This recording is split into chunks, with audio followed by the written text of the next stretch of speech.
Continuamos con nuestro tercer panel con el tema Políticas Económicas, el vehículo entre institucionalidad y desarrollo. ¿Cuál es? En el cual el orador internacional es el doctor Peter Hacking y los oradores nacionales el señor Roberto Brenes y el doctor Marco Fernández y el moderador el señor Carlos Sucre. El orador internacional de este panel es especialista en asuntos públicos e internacionales, presidente emérito y colaborador senior del Diálogo Interamericano, del cual también fue su presidente. Escribe y da ponencias en asuntos hemisféricos.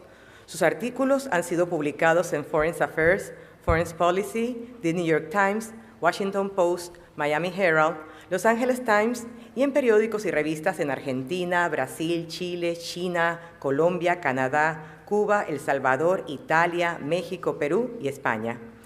El Dr. Hacking fue el vicepresidente de la Fundación Interamericana y trabajó para la Fundación Ford. Ha enseñado en las universidades de MIT y Columbia en Estados Unidos y ha servido en juntas directivas y comités asesores del Banco Mundial y del BID.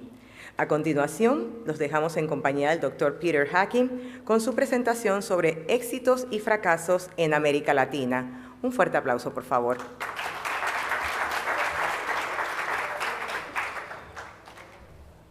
Bueno, muchísimas gracias.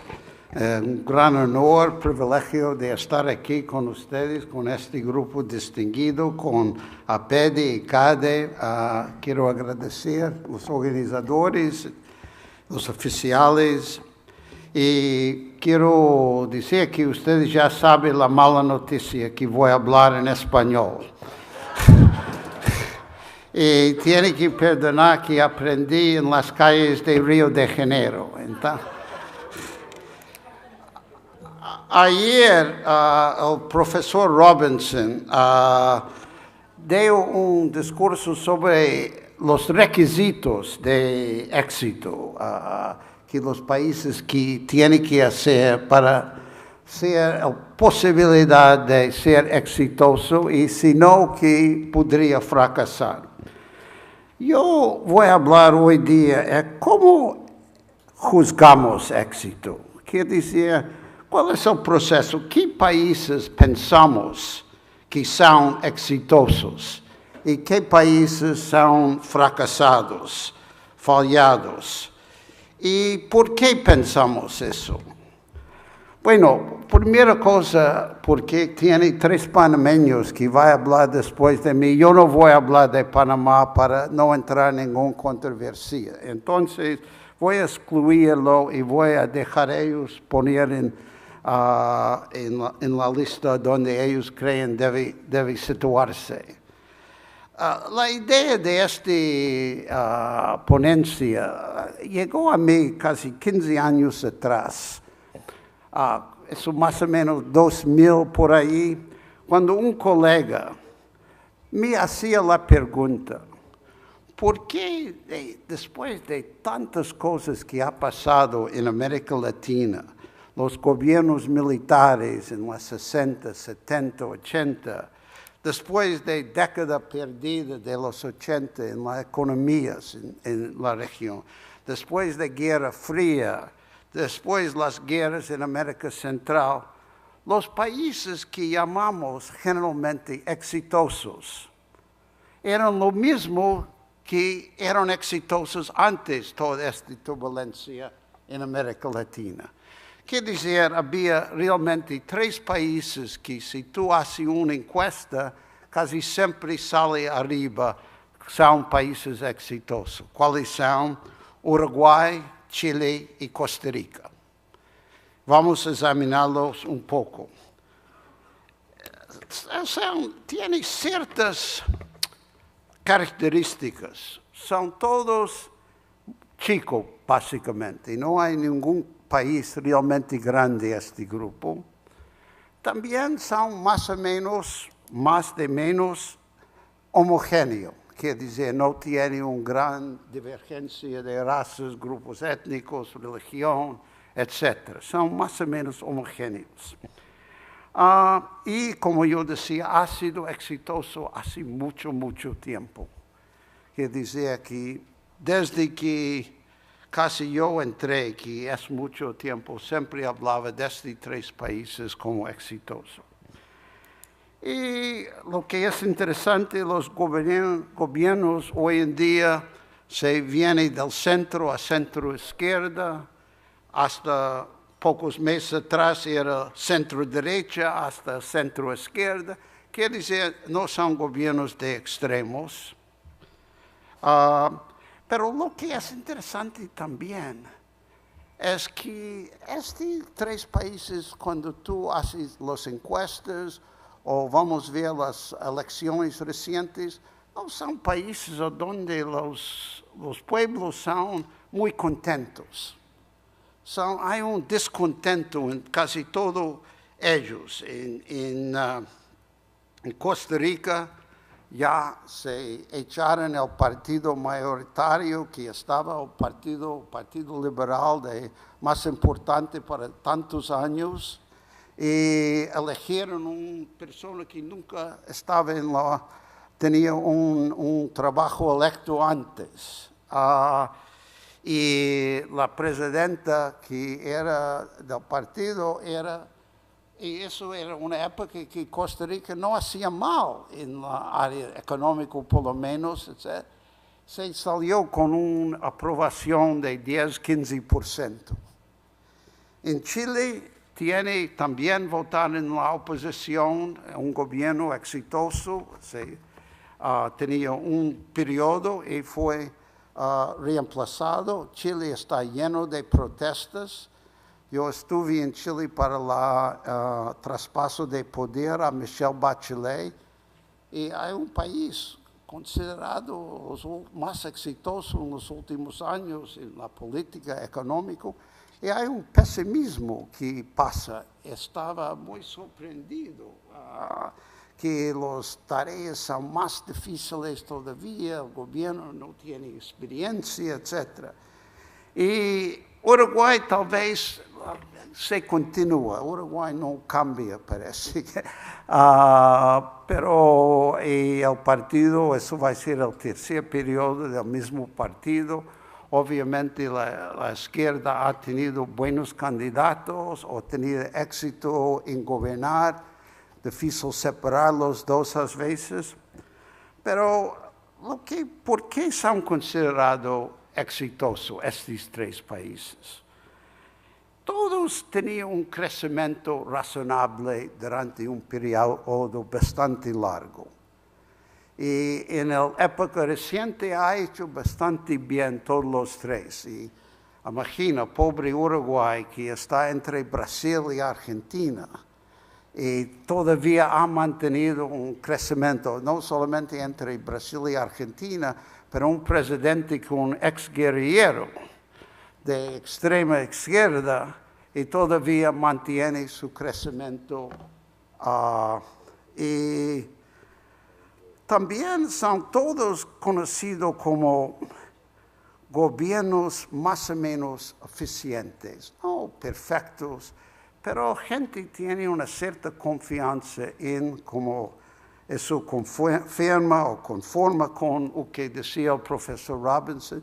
Tiene un gobierno que realmente puede actuar, que decir, se recibe, vamos a decir, comparado con muchos gobiernos, este gobierno se puede construir, manejar los colegios, manejar los centros de salud, etc. Son gobiernos que realmente son considerados eficientes, y hay muchas demandas con estos gobiernos.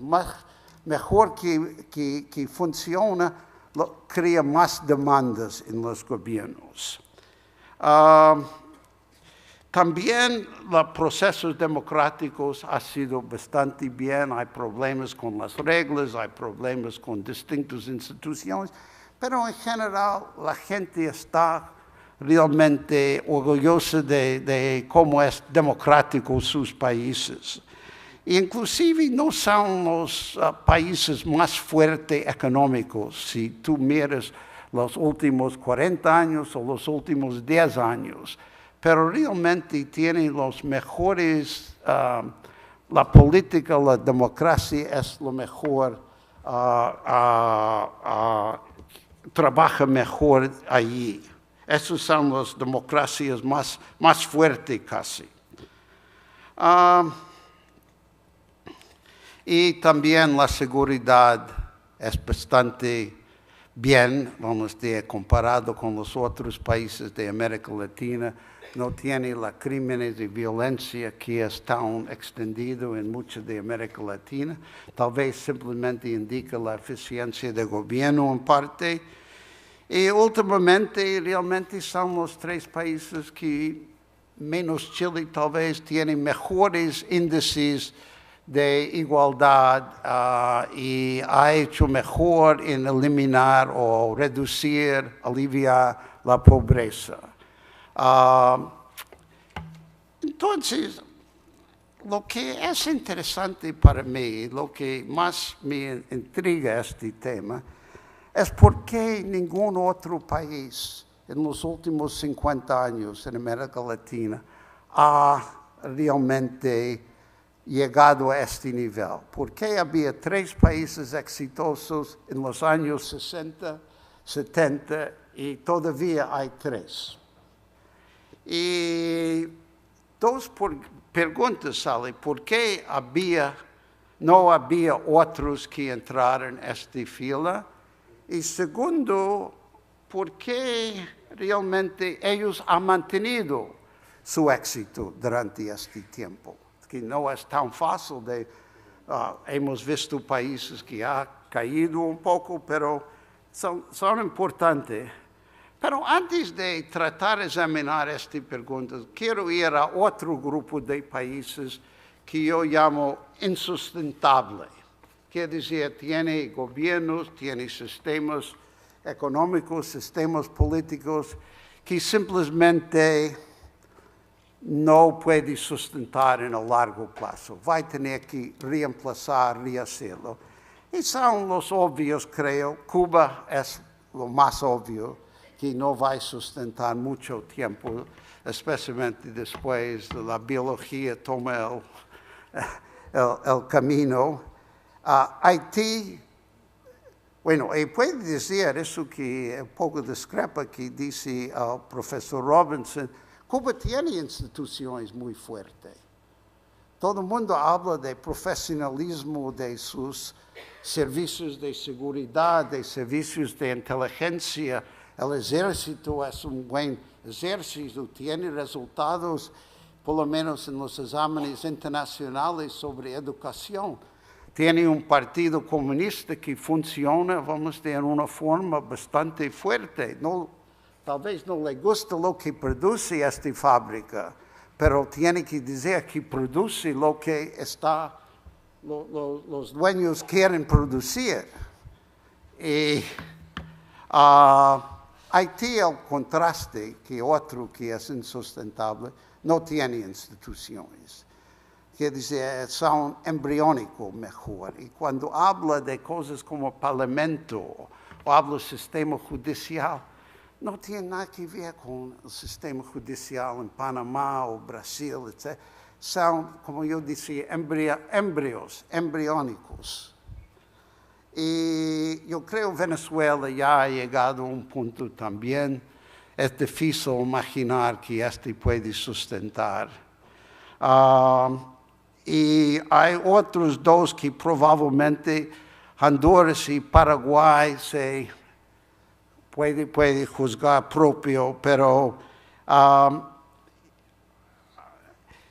después hay 3 otros países que son interesantes: Bolivia, Ecuador y Nicaragua. Son los países de ALBA, populista, gobiernos demagógicos, gobiernos básicamente autoritarios, elegidos todos, pero... Y la pregunta... Bueno, primero, por lo que es interesante en los 3 países, que son gobiernos que gobiernan. Y eso, para primera vez, casi, estos países tienen gobiernos que realmente están gobernando en una forma fuerte. Tal vez muchos de nosotros no aprueban, no nos gustan. Gustamos o Rafael Correa, tal vez, pero el primer presidente que yo recuerdo en Ecuador que realmente ha podido manejar el país. Casi, vamos a decir, yo recuerdo en Bolivia, cuando estaba ganando Carlos Mesa, debía estar aquí, que las elecciones fueron ganadas por 25-30%, era un número alto para el partido que ganaba. Ahora tiene un presidente que gana 50-60% de votación. Hay una gobernación que le gusta o no, y no está haciendo mal económicamente también. Tú ves los informes del Banco Mundial o Fondo Monetario, no son tan mal sobre Ecuador, Nicaragua y Bolivia. Podemos hablar más sobre eso. La pregunta, ¿eso es un camino a éxito, a otro camino de éxito o no? Que dice que necesita un liderazgo fuerte, que no sea democrático tal vez, o no. Yo creo, no sé, pero yo diría en este momento, va a ser un camino muy largo, porque es muy difícil de pasar de este tipo de liderazgos a otro. Estamos viendo en Venezuela cómo es difícil de pasar por un Chávez a un reemplazo a Chávez. Y yo creo que eso probablemente va a ser el gran problema que va a enfrentar los otros, de no tener una institución muy importante de cómo transferir la presidencia a otro. Entonces, pero lo más interesante de todos es realmente las perspectivas de los 7 u 8 países, que no son insustentables ni son los exitosos, pero está en este terreno medio hace mucho tiempo. No se cae, no se sube. Y cuando me preguntaron, mi colega, qué países eran exitosos, y después conversamos un poco y yo pensé y decía, bueno, si hay 3 que realmente exitosos, ¿quién son los contendores? ¿Quién son los que son más cerca, que podría imaginar subiendo? Están en el 5º piso y puede subir hasta el 10º. Y yo tenía 2 países que eran Brasil y México en esta época, en el año 2000, más o menos, 2001, 2002, no recuerdo preciso. Y lo que era interesante, este país son completamente distintos de los 3 que ha llegado a éxito. Eran grandes, eran los 2 grandes de América Latina, no chicos, totalmente heterogéneo, por región, por raza, por grupo étnico,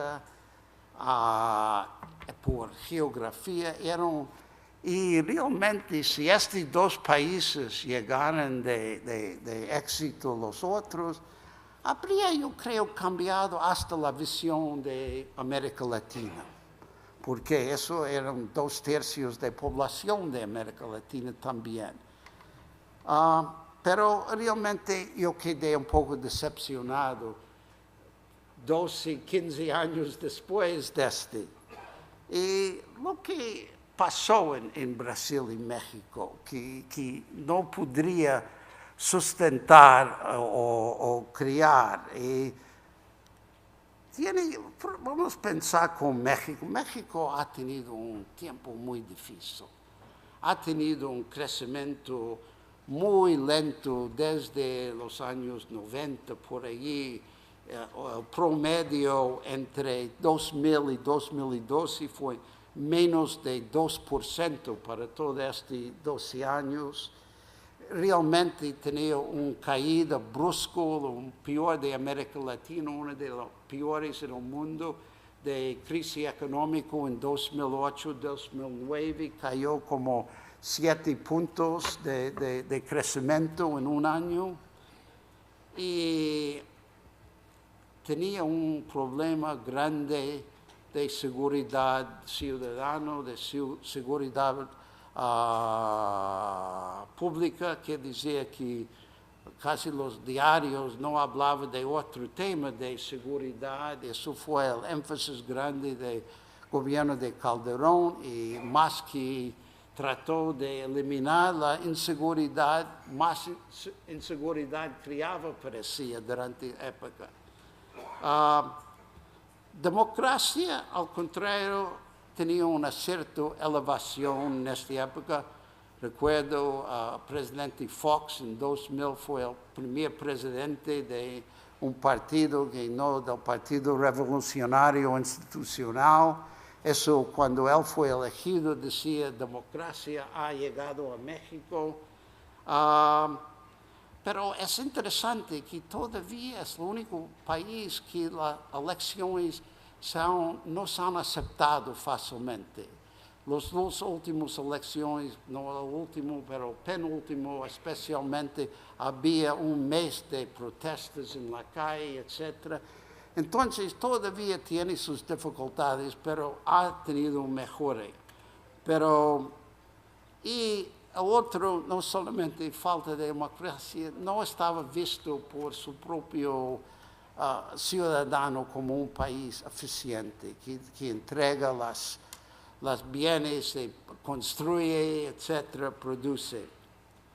Ahora, de nuevo, después de la elección de Peña Nieto, de hablar de está un programa de reforma que no hemos visto en casi ningún país de América Latina desde México en la época de Salinas.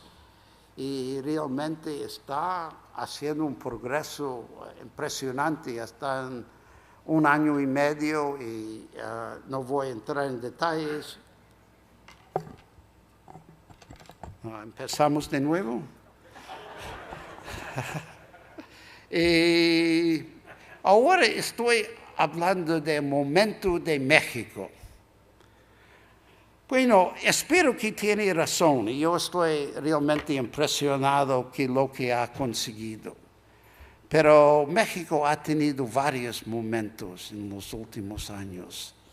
Y siempre algo pasó mal. Yo recuerdo el gran momento en 1994. Eso fue el acuerdo de libre comercio entre México, los Estados Unidos y Canadá. Entró en fuerza.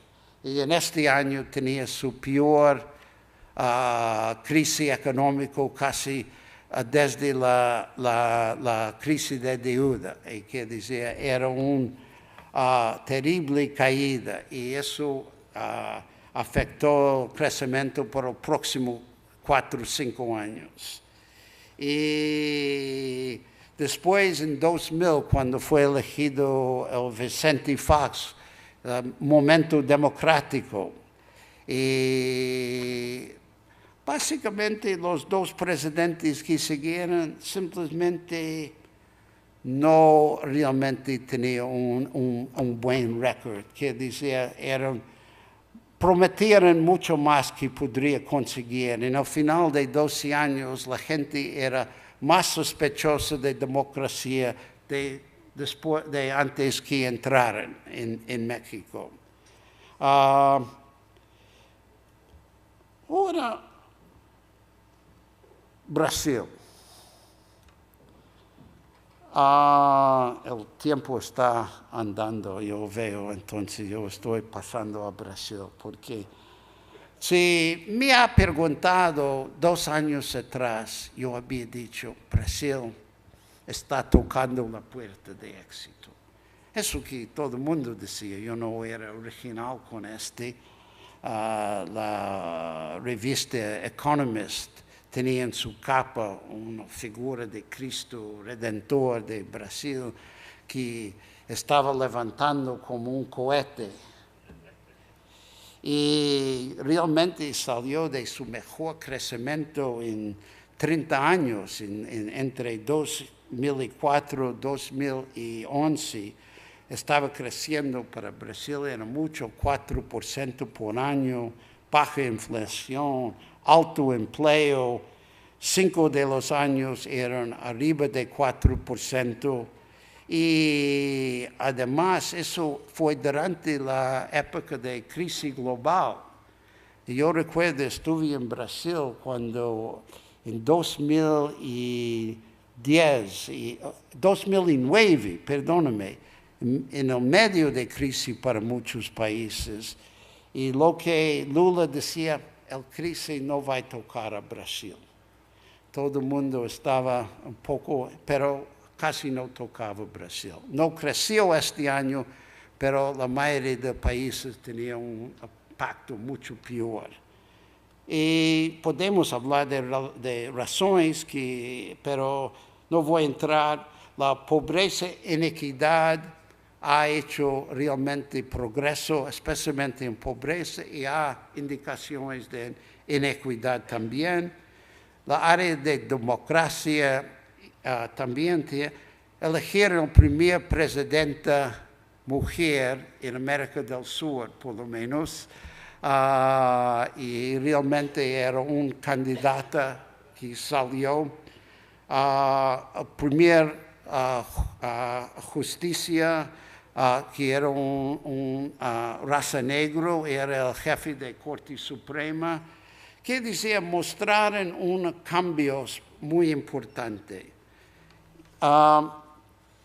Pero dos cosas pasaron en los últimos par de años que realmente la Economist ya tenía un artículo que decía que Cristo Redentor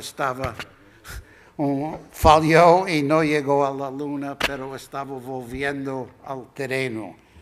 Y primero la economía empezó realmente a bajar el crecimiento, empezó a ser más o menos, fue de 4% por los 8 años hasta 2011 a menos de 2% por año. Tiene que ver que no tenía un colapso, no tenía una crisis, y está en buena situación la economía en una cierta forma. Pero realmente se perdió esta energía que viene con un crecimiento muy, muy alto.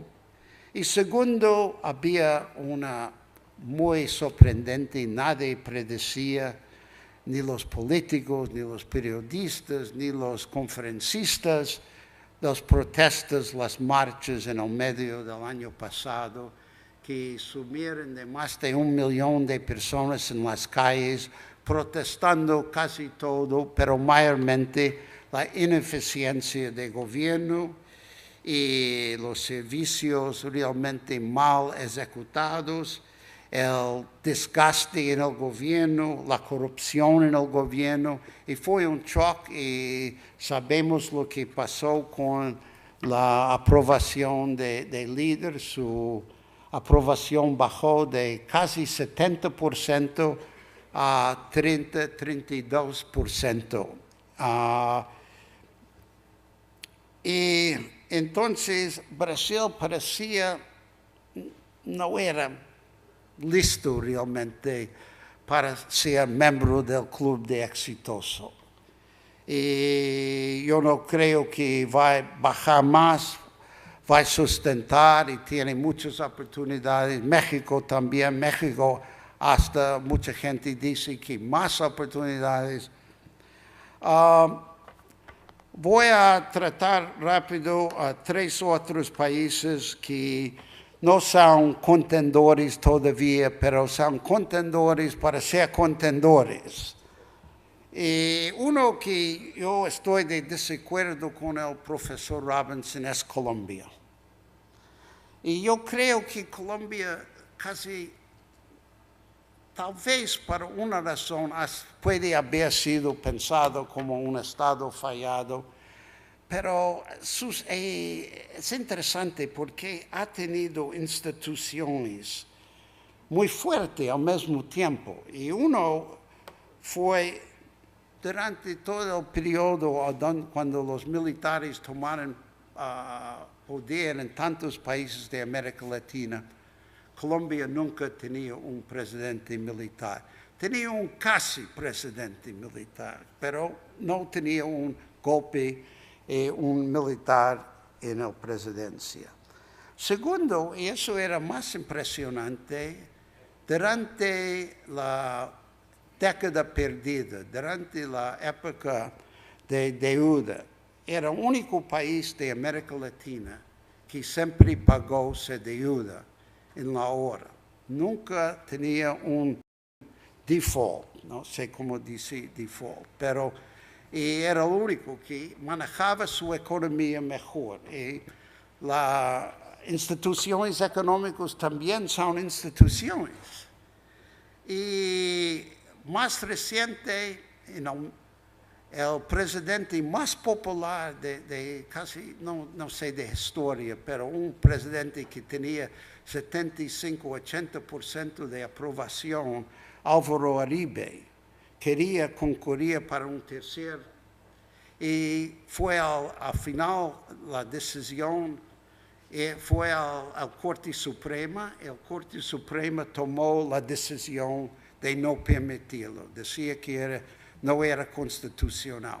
De nuevo, indica una institución bastante fuerte. Y yo creo que eso en parte son las instituciones que dejó Colombia, que era realmente en una situación terrible en los años 1998, 9, 2000, pero llegó de un líder realmente, Álvaro Uribe, que tenía una determinación y unos objetivos muy claros y dominaba la situación y tenía una ayuda bastante amplia de casi $1.000 millones por año de los Estados Unidos y realmente superó la crisis de seguridad. En este momento, Colombia no es un paraíso, no voy a decir que es, pero realmente tú hablas con cualquier colombiano, la situación de seguridad ha mejorado de noche y día. Realmente no hay una diferencia enorme, que decía. Y yo recuerdo visitando Bogotá y la gente no me dejaba salir sin en una carro armada y fortificado con gente. Y realmente hoy en día puede caminar por las calles de Bogotá y ha cambiado de una manera muy, muy fuerte. Y bueno, yo creo que tiene posibilidad, su economía está siendo realmente mejor y vamos a ver, tiene sus grandes problemas, todavía está negociando la paz, todavía tiene una insurrección guerrillero, tiene grupos paramilitares, tiene carteles criminales, pero yo creo que es un país que ha salido de su crisis. Perú es un país uno de los países con Panamá que ha crecido más rápido en América Latina en el último periodo. Mucha gente cree que es un nuevo Perú. Para mí es menos claro. El gran problema es si hay un país sin instituciones, es Perú.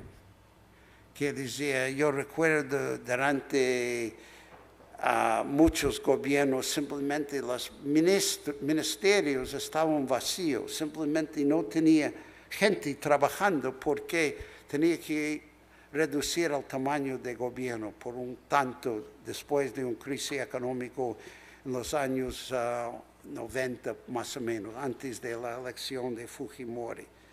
Y es interesante, hasta los presidentes exitosos en Perú siempre salen con aprobación más bajo de en cualquier otro país. El único país donde la aprobación presidencial a menos de que la tasa de inflación.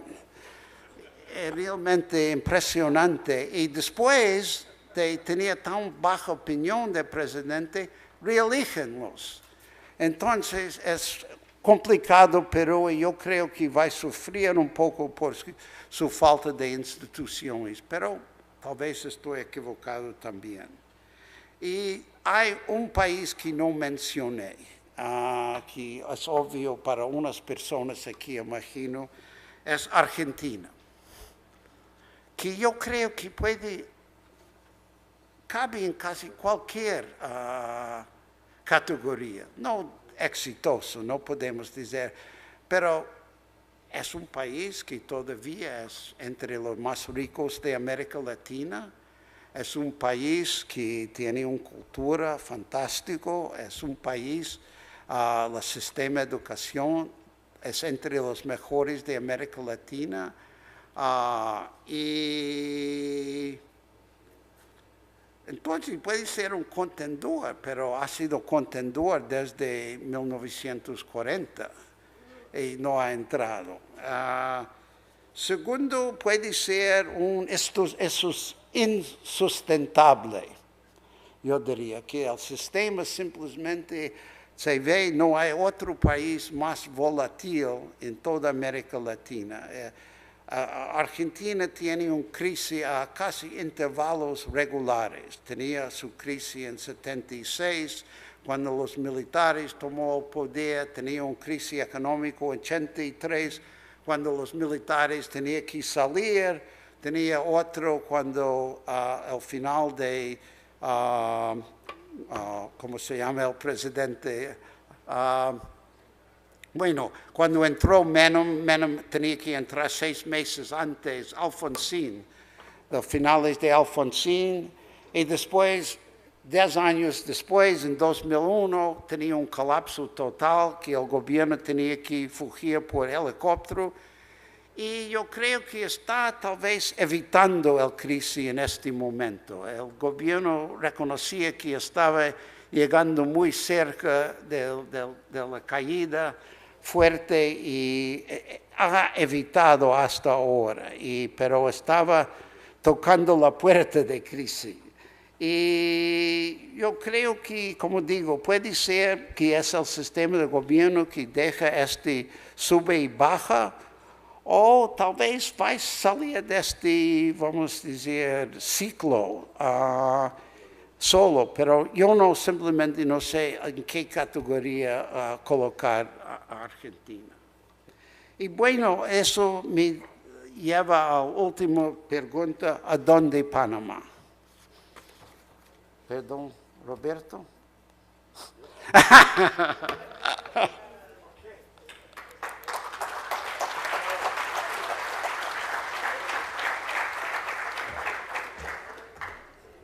Muchas gracias, doctor Hacking. ¿Cuál es el proceso? ¿Qué países pensamos que son exitosos y qué países son fracasados, fallados? ¿Y por qué pensamos eso? Bueno, primera cosa, porque tiene 3 panameños que van a hablar después de mí. Yo no voy a hablar de Panamá para no entrar en ninguna controversia. Entonces, voy a excluirlo y voy a dejar a ellos poner en la lista donde ellos creen debe situarse.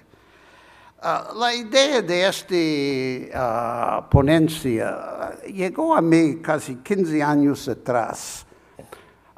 Eso más o menos 2000 por ahí, cuando un colega. Colombia, Canadá, Cuba, El Salvador, Italia, México, Perú y España. El doctor Hacking fue el vicepresidente de la Fundación Interamericana y trabajó para la Fundación Ford. Ha enseñado en las universidades de MIT y Columbia en Estados Unidos y ha servido en juntas directivas y comités asesores del Banco Mundial y del BID. A continuación, los dejamos en compañía del doctor Peter Hacking con su presentación sobre éxitos y fracasos en América Latina. Un fuerte aplauso, por favor.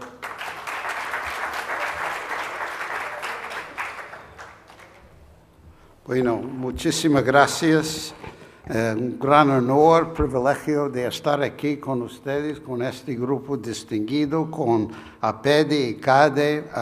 Quiero agradecer a los organizadores. Me hacía la pregunta, ¿por qué después de tantas cosas que ha pasado en América Latina, los gobiernos militares en los 60, 70, 80, después de década perdida de los 80 en las economías en la región, después de Guerra Fría, después las guerras en América Central, los países que llamamos generalmente exitosos eran lo mismo que eran exitosos antes de toda esta turbulencia en América Latina. Quiere decir, había realmente 3 países que si tú haces una encuesta, casi siempre sale arriba, son países exitosos. ¿Cuáles son? Los oficiales. Y quiero decir que ustedes ya saben la mala noticia que voy a hablar en español. Y tienen que perdonar que aprendí en las calles de Río de Janeiro. Entonces, ayer el profesor Robinson dio un discurso sobre los requisitos de éxito que los países que tienen que hacer para ser la posibilidad de ser exitoso y si no, que podría fracasar. Yo voy a hablar hoy día de cómo juzgamos éxito. Quiere decir, continuamos con nuestro tercer panel con el tema Políticas Económicas, el vehículo entre institucionalidad y desarrollo. ¿Cuál es? En el cual el orador internacional es el doctor Peter Hacking y los oradores nacionales el señor Roberto Brenes y el doctor Marco Fernández y el moderador el señor Carlos Sucre. El orador internacional de este panel es especialista en asuntos públicos e internacionales, presidente emérito y colaborador senior del Diálogo Interamericano, del cual también fue su presidente. Escribe y da ponencias en asuntos hemisféricos.